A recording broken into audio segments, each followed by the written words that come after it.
इस फिल्म की शुरुआत में हमें एक छोटी बच्ची आधी रात को अपने कमरे से बाहर देखते हुए दिखाई देती है, जिसे अपने भाई का खिलौना पानी में तैरता हुआ दिखाई देता है, जिसे निकालने के लिए वो वहां चली जाती है। लेकिन तभी अचानक से किसी अनजान शक्ति ने उसे पानी में खींच लिया।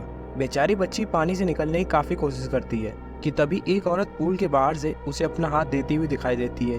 वहीं जब वो बच्ची जैसे जैसे ऊपर आती है तो उसे वहाँ कोई औरत नहीं दिखाई देती, जिस पर वो फिर से खिलौने लेने चली जाती है। तभी फिर अचानक से किसी ने दोबारा उसे पानी में खींच लिया।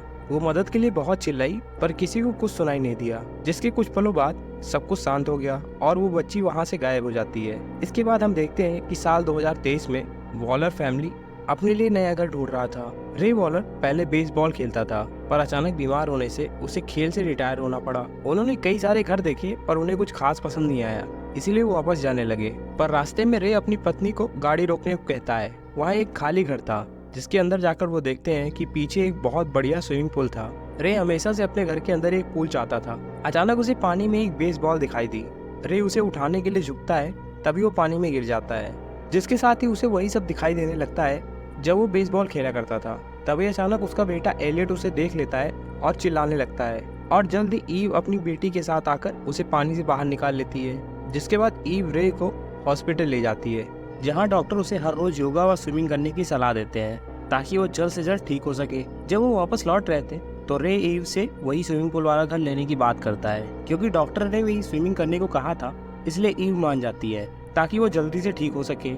वहाँ शिफ्ट होने के बाद ईव अपनी जॉब पर जाने लगती है। वहीं उसके बच्चे अब स्कूल जाने लगते हैं। घर आकर वो लोग मिलकर उस पूल को साफ करने लगते हैं। तभी इजी उन्हें बताती है कि स्कूल में एक लड़के ने उसे स्विमिंग टीम में शामिल कर लिया है, जो सुनकर रे काफी खुश हो जाता है। वहीं नाली की सफाई के दौरान रे को चोट लग जाती है। तभी वो लोग देखते हैं कि उसमें काला पानी आ रहा था, जिस पर वो लोग मेंटेनेंस वालों को इसकी जाँच करने के लिए बुलाते हैं। वो रे को बताते हैं कि असल में यहाँ एक कुदरती पूल था जो जमीन के नीचे से पानी लेता था, लेकिन काफी समय से बंद होने से उसमें गंदगी फंस गई है, जिसे उन लोगों ने निकाल दिया है। फिर रात को रे घर का सामान निकाल रहा था। वहीं ईव एक फॉर्म भरकर पूल में नहाने चली जाती है।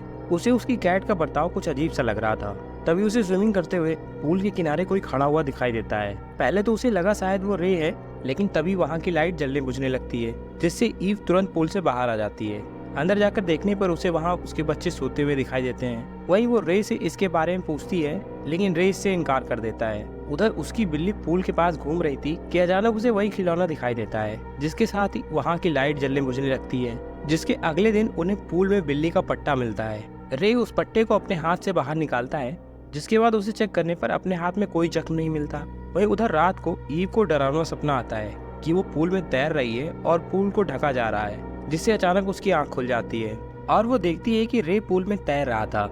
जिसके अगले दिन हॉस्पिटल जाने पर उन्हें पता चलता है कि रे बहुत तेजी से ठीक हो रहा था, जिस पर उन्हें लगा कि शायद स्विमिंग थेरेपी से वो जल्दी ठीक हो रहा है। उस दिन के बाद से रे काफी खुश रहने लगा है और वो हर रोज स्विमिंग भी करता था। एक दिन एलियट ने अपने पिता को अपने साथ स्विमिंग के लिए बुलाया। उस वक्त रे काम कर रहा था, तो उसने एक सिक्के पर हंसता हुआ चेहरा बनाया और एलियट से कहा कि वो काम खत्म करके पूल में ये सिक्का फेंकेगा, जिससे एलियट को पता चल जाएगा कि रे आ चुका है। ये सुनकर एलियट स्विमिंग पूल में अपने पिता का इंतजार करने लगता है। तभी अचानक वो देखता है कि पूल में वो सिक्का आकर गिरता है। एलियट तुरंत ही ऊपर आ जाता है, लेकिन वहाँ उसके पिता नहीं थे। फिर एलियट अपना गॉगल लगाकर पानी में सिक्के की तलाश करने लगता है, पर तभी वहाँ ढेर सारे सिक्के पानी में गिरने लगते हैं, जिसमें से एक सिक्का नाली में गिर जाता है। तभी एलियट को एक आवाज सुनाई देती है।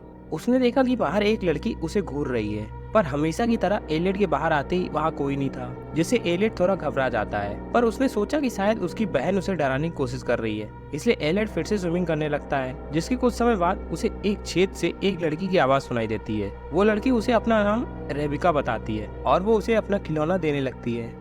तभी कोई जोर से उसका हाथ पकड़ के खींचने लगता है, जिससे एलियट डर के मारे चिल्लाने लगता है और जैसे तैसे अपना हाथ छुड़वाकर घर के अंदर चला जाता है। वो अपनी माँ को इसके बारे में बताता है, पर जब ईव ने बाहर आकर देखा तो उसे कुछ नहीं दिखाई देता। जिसके कुछ दिनों बाद सारा परिवार एलियट का बेसबॉल मैच देखने जाते हैं। बेसबॉल मैच के दौरान रे को पुराने दिन याद आ जाते हैं और उसने एक बॉल खेलने की कोशिश की, पर बीमार होने से वो नीचे गिर जाता है। लेकिन दोबारा कोशिश करने पर वो इतना जबरदस्त शॉट मारता है कि सब दंग रह जाते हैं। रात को घर आकर इजी अपने स्विमिंग पार्टनर रोरन को घर बुलाती है। रोरन इजी को आंखें बंद करके उसे पूल में ढूंढने की चुनौती देता है। इजी इसके लिए तुरंत मान जाती है, पर अचानक कोई उसका पैर खींच लेता है। आंखें खोलने पर वो देखती है कि वो पूल में काफी दूर तक आ गई है, इसलिए वो तुरंत ही पूल से बाहर आ जाती है, जहाँ रोरन उसे बताता है कि उसने इजी का पैर नहीं खींचा, जो सुनकर इजी काफी घबरा जाती है।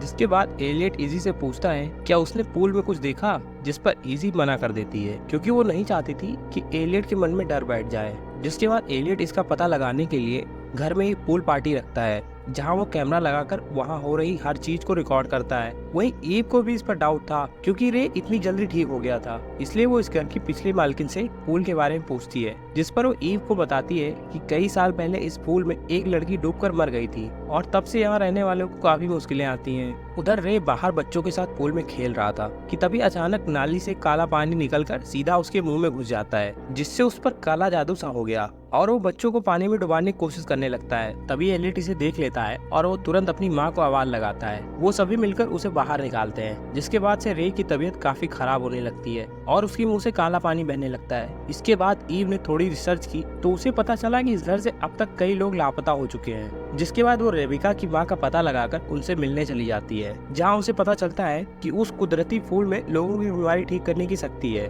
पर इसके बदले में वो फूल किसी की कुर्बानी मांगता है। और तब यह खुलासा हुआ कि काय ने अपने बेटी की लाइलाज बीमारी ठीक करने के लिए उस पूल में अपनी बेटी रेबिका की कुर्बानी दे दी थी। वहीं दूसरी तरफ नहाते हुए रे के शरीर से काली नसें बाहर आ जाती हैं। वहीं एलियट को बिल्ली की आवाज सुनाई देने लगती है। जब वो पूल के पास पहुंचता है तो अचानक उसमें गिर जाता है। तभी उसका कवर अपने आप बंद होने लगता है, लेकिन ईव आकर कवर को रोकने की कोशिश करने लगती है, पर इसका कोई फायदा नहीं होता। वहीं अब उसे कोई रास्ता दिखाई नहीं दे रहा था। तभी रेबिका वहां आकर उसे इशारों से समझाने लगती है कि वो ऊपर की बजाय नीचे की ओर तैर रही है। जिसके बाद आखिरकार ईव एलियट को बचाकर बाहर ले आती। वहीं जब इजी मदद ढूंढने जाती है तो उसके हाथ पर खरोच आ जाती है। इसी बीच उसे अजीब सी आवाज सुनाई देती है, जो कि रे की होती है, जो कि अब काली शक्तियों के वश में होता है। वो इजी की बलि देना चाहता था, लेकिन वो इससे बचकर भाग निकलती है, जिस पर रे ईव पर हमला कर देता है। पर तभी अचानक पीछे से इजी आकर उसे बैट से मार देती है। वहीं ईव उसे किसी तरह शांत करके वो लोग वहां से निकलने लगते हैं। पर रे देखता है कि पूल से काला पानी बाहर आ रहा है, जिसका मतलब किसी को तो कुर्बानी देकर पूल के भूतों को शांत करना होगा। और आखिरकार रे खुद पानी में जाकर अपनी कुर्बानी दे देता है। वहीं उसकी फैमिली वहाँ रुकने का फैसला करती है ताकि किसी और के साथ ये हादसा न हो। वहीं उन लोगों ने उस पूल को भी रेत से ढक दिया है।